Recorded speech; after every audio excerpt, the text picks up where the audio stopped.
जल्द ही तुला राशि वालों के आने वाले हैं अच्छे दिन। शनि की दशा से पीड़ित तुला राशि वाले हो जाएं खुश। 277 दिन शनिदेव बरसाएंगे बेशुमार कृपा। मेरे YouTube पेज एस्ट्रोनेश पर आपका स्वागत है। नमस्कार, मैं हूं नरेश कुमार। सबसे पहले उन दर्शकों का धन्यवाद जिन्होंने पेज को सब्सक्राइब किया है, पेज के वीडियोस को शेयर कर रहे हैं, लाइक कर रहे हैं और कमेंट बॉक्स में हमें अपनी राय भी लगातार दे रहे हैं। दोस्तों, आज बात करेंगे वीडियो में तुला राशि के जातकों की। तुला राशि के अधिकतर जातक जिनकी उम्र इस समय 25 से लेकर 45 साल के बीच है, उनके ऊपर शनि की महादशा चल रही है। और सबसे बड़ा सवाल यही रहता है तुला राशि के जातकों का कि आखिर शनि की महादशा में उनको कैसा फल मिलेगा, क्योंकि ये दशा बहुत लंबी होती है। बहुत समय ऐसा होता है कि आपके शनि की डिग्री जो है वो इस तरह की होती है कि आपको उसके रिजल्ट लेट मिलते हैं। तो सबसे पहले तो जिनकी कुंडली में शनि की डिग्री 0 से 10 है, उनको शनि की महादशा शुरू होते ही फल मिल जाते हैं। जिनकी कुंडली में शनि की डिग्री 10 से 20 है, उनको मिड ऑफ महादशा फल मिलते हैं, यानी कि मध्य में फल मिलते हैं। और जिनकी कुंडली में शनि की डिग्री 20 से 30 डिग्री के बीच है, उनको अंत में फल मिलते हैं। तो ये इस तरह से कैलकुलेशन होती है। लोगों को अक्सर बता दिया जाता है कि तुला राशि के जातकों के लिए शनि योगा कारक है और शनि के फल जो है वो बहुत अच्छे मिलेंगे। ये सही है कि तुला राशि के जातकों के लिए शनि योगा कारक ग्रह बनते हैं, क्योंकि तुला राशि के जातकों के लिए शनि चौथे भाव के जो केंद्र का स्थान है और पांचवें भाव के जो त्रिकोण का स्थान है, दोनों के स्वामी हो जाते हैं। इसलिए शनि योगा कारक होते हैं। लेकिन सवाल यह है कि अब शनि की महादशा जिनके ऊपर चल रही है, उनके लिए अच्छा समय कब आ रहा है, शनि उन्हें कब उनके ऊपर कृपा बरसाने जा रहे हैं, कब उसके अच्छे रिजल्ट करेंगे। क्योंकि शनि आपकी कुंडली में दो तरीके से रिजल्ट करते हैं। सबसे पहले तो ये समझने की जरूरत है, एक तो चौथा और पांचवां भाव जो अच्छे भाव हैं उनके तो फल डेफिनेटली करेंगे ही करेंगे। इसके साथ ही शनि जहां पर बैठते हैं उस भाव के फल करते हैं, जहां पर दृष्टि डालते हैं उनके फल करते हैं, गोचर में क्या स्थिति है उसके फल करते हैं। तो ये शनि मोटे तौर पर इन 3 तरीकों से फल करते हैं, दृष्टि से, स्थिति से, भावों की जो उनकी ओनरशिप है उनसे, और गोचर में क्या स्थिति है उससे। अब शनि जो है वो तुला राशि के जातकों के लिए इस समय पंचम भाव में गोचर कर रहे हैं। जैसे ही शनि छठे भाव में आ जाएंगे, ये शुभ गोचर में आ जाएंगे, क्योंकि पाप ग्रह जितने भी होते हैं उनका तीसरे, छठे और 11वें का गोचर अच्छा होता है। अब छठे भाव में दशानाथ का आना, शुभ गोचर में आना, यानी कि गोचर सबसे पहली बात तो ये शुभ हो जाएगा। हालांकि ये स्थिति और दृष्टि पर भी निर्भर करेगा कि आपकी कुंडली में कहां पर बैठे हैं। यदि अष्टम में बैठे हैं तो खराब फल कर सकते हैं, 12वें में बैठे हैं तो खराब फल कर सकते हैं, केंद्र त्रिकोण में हैं, लाभ स्थान में है तो फल आपको डेफिनेटली अच्छे ही मिलेंगे। और मेजोरिटी जो पॉपुलेशन है, जितने मेजोरिटी जो जातक हैं, उनका जो शनि की स्थिति है वो केंद्र त्रिकोण में ही होनी चाहिए तुला राशि के जातकों की, क्योंकि केंद्र त्रिकोण के ही 7 भाव हो जाते हैं और लाभ स्थान के 7 भाव हो जाते हैं। खराब भाव तो 3 ही है ना, 6, 8, 12। छठे भाव में भी शनि वैसे भी शुभ हो जाते हैं, तो 8वें 12वें का शनि खराब फल करेगा और बाकी भावों में शनि अच्छा फल करेंगे, डेफिनेटली अच्छा करेंगे। और यहां पर अगले साल यानी कि 2025 में शनि का जब गोचर होने जा रहा है 29 मार्च 2025 को, 277 दिन 277 डेज शनि के ऐसे हैं आपकी कुंडली में जहां पर तुला राशि के जातकों को शनि के अच्छे फल मिलेंगे। अच्छे इसलिए मिलेंगे क्योंकि शनि छठे भाव में गोचर करना शुरू करेंगे, मीन राशि से गोचर में आ जाएंगे। 7वें भाव में शनि जो है वो दिग्बली हो जाते हैं, छठे भाव में उनका बल 90% हो जाता है। और 90% बल के साथ तुला राशि के जातकों के लिए जिनके ऊपर शनि की महादशा चल रही है, सारे तुला राशि के जातकों के ऊपर शनि की महादशा नहीं चल रही, लेकिन बहुत सारे ऐसे जातक हैं जो युवावस्था में है, जो प्रोफेशनल लाइफ में है, उनके ऊपर इस समय शनि की ही महादशा चल रही है। जो 45-50 साल के ऊपर है उनके ऊपर बुध की महादशा चल रही होगी, लेकिन मेजोरिटी ऑफ द पॉपुलेशन जो इस समय देख रही है, जो ऑनलाइन चीजों को सब्सक्राइब करती है, उनके ऊपर इस समय शनि की ही महादशा चल रही है। तो जिनके ऊपर शनि की महादशा चल रही है उनके लिए शनि अच्छा फल करने जा रहे हैं। अब अच्छा फल किस तरीके का होगा, सबसे पहले तो यह सवाल आएगा कि किस तरीके का होगा। तो तुला राशि के जातकों को, जैसे मैंने बताया कि 3 तरीके से शनि फल करेंगे। तुला राशि के जातकों को जिनकी कुंडली में शनि केंद्र या त्रिकोण भाव में पड़े हुए हैं, उनके लिए कैसे फल रहेंगे ये समझने की कोशिश करिए। सबसे पहला फल तो यह है कि आपको चौथे भाव का फल मिलेगा। चौथा भाव आपका सुख स्थान होता है। चौथे भाव से हम मदर का विचार करते हैं, चौथे भाव से हम प्रॉपर्टी का विचार करते हैं, एसेट्स का विचार करते हैं। तो अगला साल एक ऐसा साल है जब आपकी प्रॉपर्टी और एसेट्स की क्रिएशन हो सकती है, और वो शनि के कारण ही होगी। कारण क्योंकि इस भाव के स्वामी शुभ गोचर में आ जाएंगे, उन्होंने अपने भाव के फल करने ही है, वो डेफिनेटली करेंगे। और आपकी कुंडली में, आपकी लाइफ में जो है वो एसेट क्रिएशन का समय अब आने वाला है। कुछ कुछ प्रॉपर्टीज बन सकती हैं। इसके अलावा चौथे भाव से क्या आता है, आपका पीस ऑफ माइंड आता है, आपको थोड़ा सा मानसिक संतुष्टि की तरफ लेकर जाएंगे शनि, मानसिक शांति की तरफ लेकर जाएंगे शनि।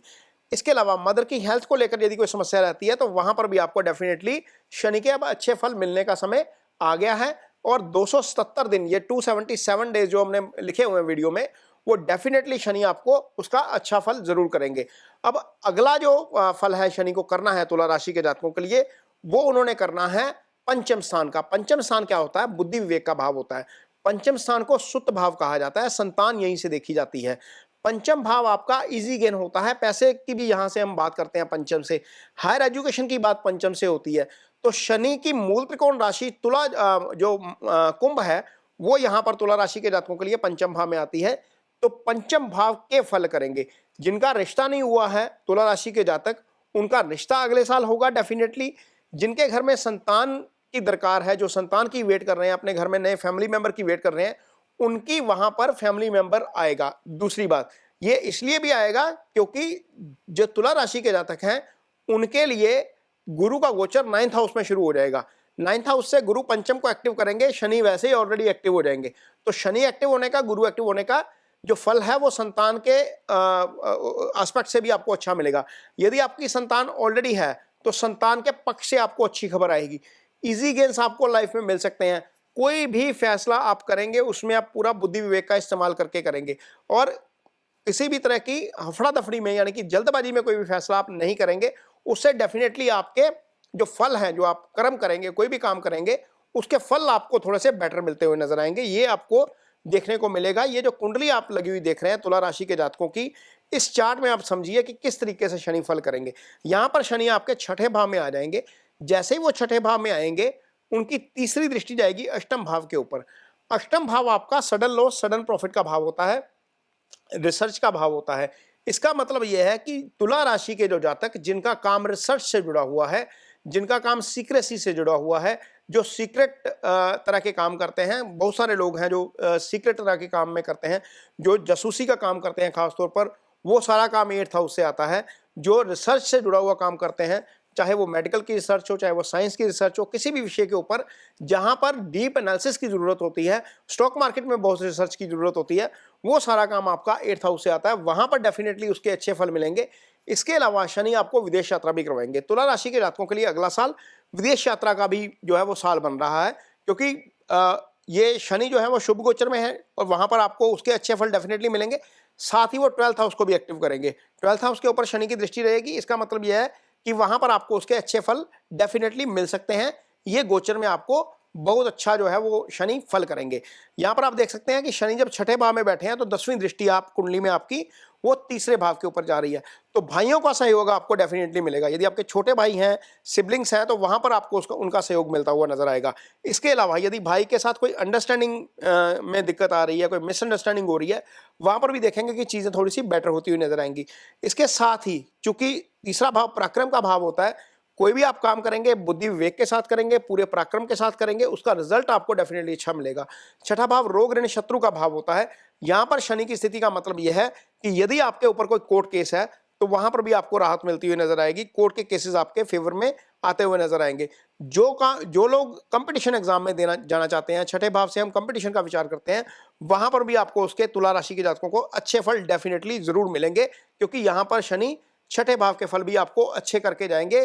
क्योंकि वो महादशानाथ हैं, क्योंकि वो महादशानाथ अच्छे भाव में आकर बैठ गए हैं, अपने फेवरेट भाव में आकर बैठ गए हैं, तो रोग ऋण शत्रु का यह भाव होता है। जिनके ऊपर डेट की समस्या है, कर्जा है जिनके ऊपर, उनको भी डेफिनेटली अगले साल इस पे राहत मिलती हुई नजर आएगी। तो शनि की महादशा जिनके ऊपर चल रही है, उनके लिए 277 दिन 277 डेज 2025 के शनि की कृपा पाने के दिन आ गए हैं। वो डेफिनेटली आपको थोड़ा सा, हालांकि थोड़ा सा इंतजार है 2025 में, लेकिन इसके बावजूद शनि के फल आपको बहुत अच्छे मिलेंगे। 277 दिन शनि आप पर डेफिनेटली मेहरबान रहेंगे। यदि आपकी कुंडली में शनि की स्थिति खराब है, जैसा कि मैंने वीडियो की शुरुआत में बताया है, यदि कुंडली में शनि अष्टम में पड़े हुए हैं, 12वें स्थान में पड़े हुए हैं, शनि पीड़ित हैं, शनि के ऊपर सूर्य की दृष्टि है, शनि के ऊपर राहु की दृष्टि है, या शनि सूर्य या राहु के साथ पड़े हुए हैं, तो वो डेफिनेटली पीड़ित हो जाते हैं। यदि आपकी कुंडली में शनि की स्थिति खराब है, जैसा कि मैंने वीडियो में पहले भी बताया है कि कुछ लोगों की कुंडली में शनि की स्थिति खराब हो जाती है। शनि की प्लेसमेंट अष्टम भाव में है, 12वें भाव में है, या शनि आपकी कुंडली में पीड़ित हैं, सूर्य के साथ पड़े हुए हैं, राहु केतु एक्सिस में हैं, या फिर मंगल की दृष्टि शनि के ऊपर है, तो डेफिनेटली शनि उस स्थिति में पीड़ित हो जाते हैं। तो यदि पीड़ित हैं, महादशानाथ का पीड़ित होना अच्छा नहीं होता, तो यदि पीड़ित हैं तो आप शनि की रेमेडीज जरूर करिए साथ साथ में। सबसे अच्छी रेमेडी तो यह है कि आप ओम शं शनिश्चराय नमः का जप करें। ये जप संख्या 23,000 बनती है शनि की, जो शास्त्रों में सुझाई गई है, जो बताया गया है, वो आप ओम शं शनिश्चराय नमः का जप कर सकते हैं। रोज 1 माला भी करेंगे तो भी आपका वो चलेगा, लेकिन 10 माला करेंगे तो महीने में ही पूरे हो जाएंगे वो मंत्र। एक तो ये रेमेडी ले सकते हैं। दूसरा, उड़द की दाल का डोनेशन किया जा सकता है। दाल ऐसी जगह पर दान करिए जहां पर आपका बेनिफिशियरी आइडेंटिफाइड है, यानी कि किसी वृद्धाश्रम में, किसी अंधाश्रम में, किसी ऐसी स्थान पर जहां पर रूटीन में लंगर बनता है, वहां पर करिए। और ये दोनों काम करते वक्त, ये डोनेशन करते वक्त भी और अपने मंत्रास करते वक्त भी संकल्प जरूर लीजिए। संकल्प के साथ किया गया दान लगता है, संकल्प के बिना किया गया दान नहीं लगता। तो ये राजसिक दान की कैटेगरी में आता है। राजसिक दान, जो रेमेडी जो की जाती है ग्रहों की, वो राजसिक दान के तौर पर की जाती है, संकल्प के साथ करनी चाहिए। दान और मंत्रा जो है वो संकल्प के साथ करिए। तीसरी रेमेडीज, शनि देव के मंदिर में जाना डेफिनेटली एक अच्छी रेमेडी है। शाम के समय ये जो दान करना है, ये भी शाम के समय करना है, और शाम के समय ही शनिदेव के मंदिर में जाना है। छाया पात्र में सरसों का तेल लेना है, उसमें अपना फेस देखना है और शनिदेव को अर्पित कर देना है। ये तीसरी रेमेडी है शनिदेव की।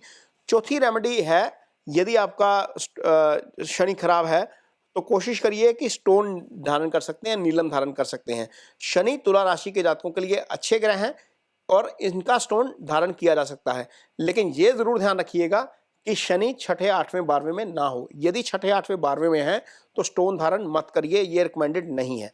तीसरा, इसके बाद यदि आपके अंडर कोई स्टाफ काम करता है, या आप सीनियर हैं ऑफिस में, या आपका कोई कारोबार है बहुत बड़ा और आपके पास बहुत सारा स्टाफ है, तो उस स्टाफ के साथ आपका रिलेशनशिप कॉर्डियल होना चाहिए।